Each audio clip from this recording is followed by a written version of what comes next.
কাঁদতে থাকবে, পানি পানি বলে চিৎকার মারবে, আমাদেরকে পানি পান করাও, পানি খাওয়াও। কলিজা ফেটে যাচ্ছে, কলিজা শুকিয়ে গেছে। 1000 বছর পর্যন্ত ডাকবে, কেউ শুনবে না।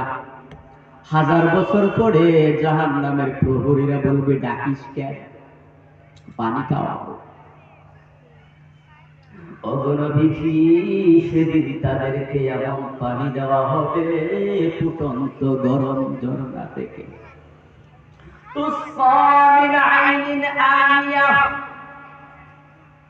ফুটন্ত নহর থেকে তাদেরকে পান করানো হবে। জাহান্নামের আগুন দিয়ে এই পানি গরম করা হয়েছে, যার কারণে যাদেরকে পানি পান করার কথা বলা হবে, এই পানিগুলো চেহারার সামনে নেওয়ার সাথে সাথেই চেহারার চামড়াগুলি জ্বলছে, বসে পড়ে যাইবে।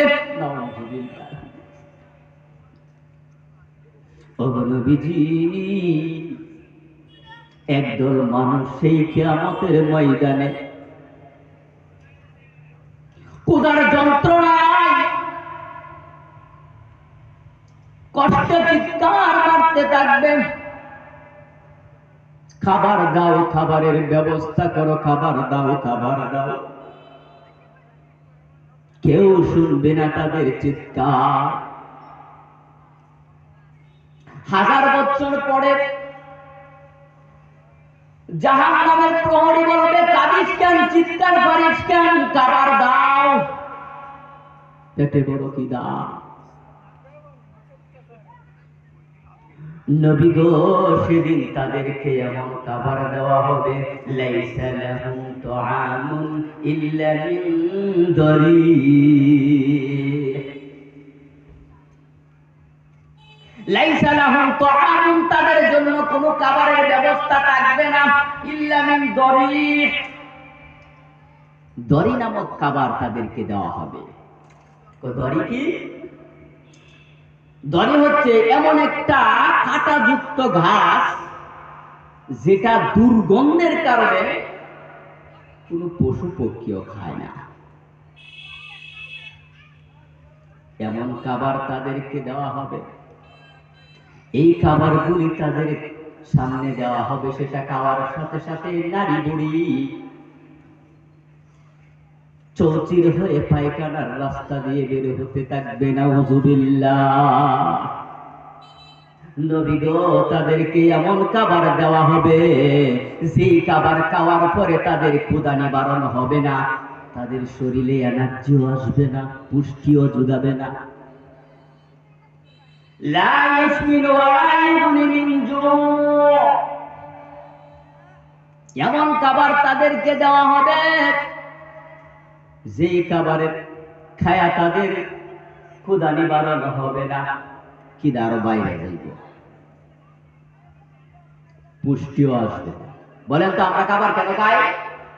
শরীরে শক্তি যোগানোর জন্য, শরীরের খিদা দূর করার জন্য, ঠিক কিনা কর? কিন্তু আল্লাহ বলেন, নবী গো, মিন দরি, তাদেরকে দেওয়া হবে। আর এই দরি এমন একটা খাবার, যেটা ক্ষুধা নিবারণ হয় না, পুষ্টিও যোগায় না। এমন জাতীয় খাবার আমাদের দুনিয়ায় আছে না? আমাদের সমাজের লোকেরা এমন খাবার খায় কিনা? কর খায় তো, কারা খায়? গরিবরা না, গরিবরাও খায়, ধনীরাও খায়। তাইলে মূর্খরা খায়, যিনি বুঝে না। না, মূর্খরাও খায়, শিক্ষিতরা আরো বেশি খায়। খাবারটার নাম বলবো নাকি? আরে ভাই, হেটা ঘরেও খায়, পায়খানার ভিতরে গিয়াও খায়। কিছুটি কয় হেটা না খায় নাকি, পায়খানার রাস্তা ক্লিয়ার হয় না। নাউযুবিল্লাহ। এখন কিছু বুঝুন, কিছু বুঝুন। এটার নাম হচ্ছে ধূমপান। এটার নাম কি? ধূমপান। এটা কেমন খাওয়া? কি কই, এটা খাইলে খিদা নিবারণ হয়? হ্যাঁ, পেট ভরে, শক্তি এনার্জি বাড়ে? কিছুই তো হয় না। মিন দরি, দরিতে তো আরো খারাপ।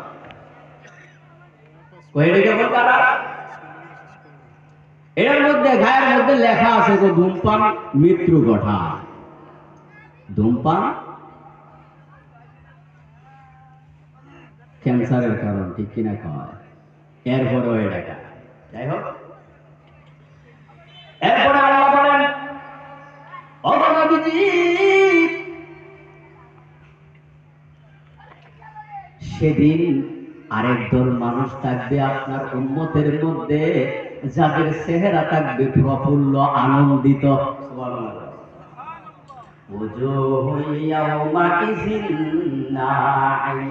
সেদিন কিছু মানুষের চেহারা থাকবে প্রফুল্ল, আনন্দিত। কেন কেন? তাদের প্রচেষ্টার কারণে, তাদের মেহনতের কারণে। নবী গো, যাদের চেহারা আজকে উজ্জ্বল, যাদের মেহনত ছিল দুনিয়ার বুকে, এই মেহনতের ফসল আজকে তারা পুরস্কার পাইছে, এই জন্য তারা আনন্দিত। মেহনত কি করছে? যখন বৃষ্টি আসতো, ছাতা না থাকলে ভিজা হইলেও গামছাটা গায়ে দিয়া চইলা যাইতো মসজিদে জামাতে নামাজটা পড়ার জন্য, ঠিক না? এই শীতের রাত্রে শীতের সম্বল কম্বল ফেলে যেতে, আরামের বিছানা ত্যাগ করে ঠান্ডা পানি দিয়ে ওযু বানাইয়া মসজিদে জামাতের জন্য চলে যাইত। আল্লাহর এই বান্দা বান্দীদের জন্য, তাদের এই চেষ্টার বদৌলতে আজকে তাদের চেহারা হবে প্রফুল্ল। ওগো নবীজি, ফি জান্নাতিন আলিয়া, সুউচ্চ মাকাম, সুউচ্চ জান্নাতে, সুসজ্জিত জান্নাতে তাদেরকে রাখা হবে। সুবহানাল্লাহ। লা তাসমাউ ফিহা লাগিয়া। ওগো নবীজি, তারা সেই জান্নাতের মধ্যে অশালীন কোনো বাক্য শুনবে না, কোনো গালিগালাজ শুনবে না, কোনো মিথ্যা অপবাদ, মিথ্যা কোনো কথা, মানুষকে হাসানোর কথা আছে না অনেক, মিথ্যা কথা কয়ে মানুষকে হাসায় বিভিন্ন ভাবে, তো এরকম কোনো কথা তারা শুনবে না। ফিহা আইনুন জারিয়া। ওগো নবীজি, তারা এমন জান্নাতে প্রবেশ করবে, যে জান্নাতের মধ্যে আইনুন জারিয়া, ঝর্ণা প্রবাহিত হবে। কেমন ঝর্ণা? গ্লাস দেখছেন? গ্লাস, গ্লাসের মতো থাকবে, পায়ের নিচ দিয়া মধুর নহর, দুধের নহর, শরাবের নহর চলে যাবে। সুবহানাল্লাহ। মন চাইবে আর খাবেন। আর এগুলোর স্বাদ এমন হবে, একবার যদি মুখের মধ্যে দুধটা লাগতো, কিয়ামত পর্যন্ত দুনিয়ার মানুষ সেটাকে বলতে পারতো না। মধুর স্বাদ একবার যদি জিহ্বায় লাগতো, মৃত্যু পর্যন্ত জিহ্বা মিঠা হয়ে থাকতো। ওগো নবীজি, ফিহা সুরুরুম মারফুআ। সেদিন তাদের জন্য, এই জান্নাতবাসীদের জন্য সুউচ্চ মাকাম, সুউচ্চ সিংহাসন তাদের জন্য বরাদ্দ হয়ে যাবে। তাদের পালং, কাঠ পালং থাকবে উষা উষা। কই হুজুর, এত উষা কাঠ পালং থাকলে তারা উঠবো কেমনে? তো দুনিয়ার বুকে দেখছেন না, হাতিগুলোকে ইশারা করলেই নিচে বৈশা যায়, তখন হাতির উপরে মানুষ গিয়া উড়ে। কি কোন মানুষটাকে হাতির থেকে বেশি উষা? তো জান্নাতের মধ্যে জান্নাতীরা ইচ্ছা করবে আর গদিগুলো নিচে লাইমা যাবে, ওই আসনের মধ্যে উঠবে আর আরামে ঘুমাইবে। সুবহানাল্লাহ।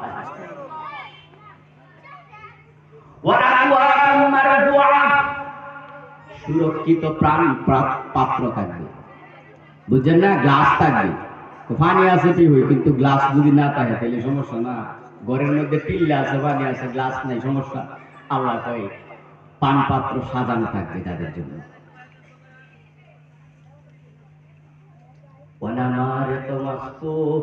সারি সারি গলিচা থাকবে, এরকম আরো অনেক নিয়ামত আল্লাহ পাক রব্বুল আলামিন কোরআনের মধ্যে বিভিন্ন জায়গায় বলছে।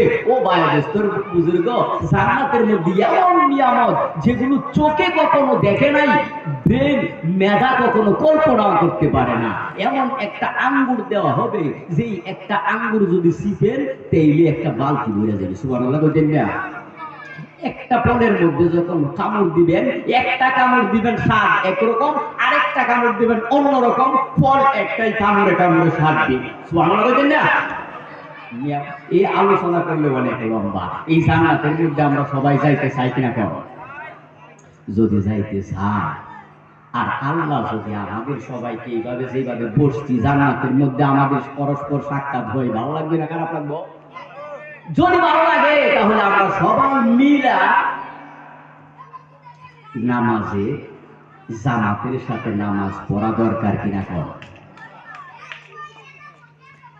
ও দুনিয়ার মানুষ শুনে রাখো, নবী যখন অসুস্থ, জামাতের সেই দৃশ্যটা দেখার জন্য নবী আমার অসুস্থ, খাদি ভর করে মসজিদে নববীতে যায়।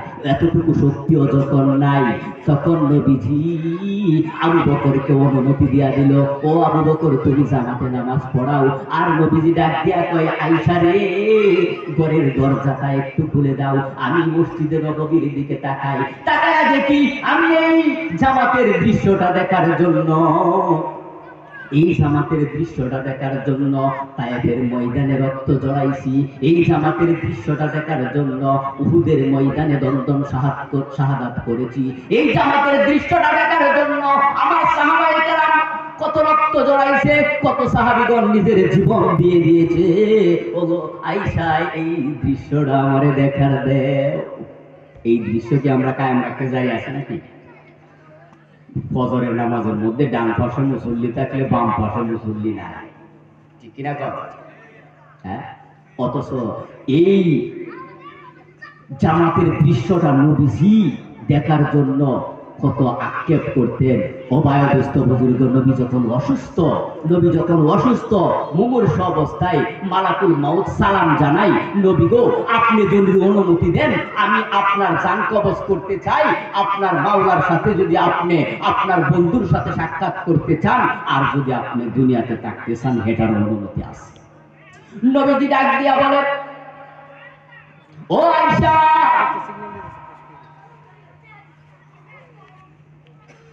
শোনো, এই সময় নবীজি ফাতেমারও ডাকে নাই, হাসান হুসাইনকেও ডাকে নাই। যেই ফাতেমাকে নবীজি বলতো, ফাতিমা তো বুজআতু মিন্নি, হাসান হুসাইন রাইহাতানে, আল হাসান ওয়াল হুসাইন রাইহাতা। ফাতেমা আমার কলিজার টুকরা, হাসান হুসাইন আমার কলিজার টুকরা, দুইটা অংশ, জান্নাতের দুইটা ফুল, তাদেরকে তো ডাকে নাই। বলতেছে, আয়েশা রে, শোনো, আমি তো সফরে, বড় সফরে চলে যাইতেছি, আমি আমার বন্ধুর সাক্ষাতে চলে যাচ্ছি, আমার উম্মতকে বলে দিও, ইয়া উম্মতি সালাত, ইয়া উম্মতি সালাত, ইয়া উম্মতি সালাত। ও আয়েশা, আমার উম্মতেরা যেন নামাজ ছেড়ে না দেয়। নবীর শেষ ওসিয়ত, সেটাও কি মানবেন না? ও বায়াদস্ত বুজুর্গ, আল্লাহ পাক রব্বুল আলামিন আমাদের সকলকে জামাতের সাথে নামাজ পড়ে আল্লাহ এবং আল্লাহর রাসূলকে সন্তুষ্ট করে কবরের জন্য যাইতে পারি। আল্লাহ তাআলা আমাদের সকলকে তৌফিক দান করুক। সবাই বলি আমিন। ওয়া আখিরু দাওয়ানা আলহামদুলিল্লাহি রাব্বিল আলামিন।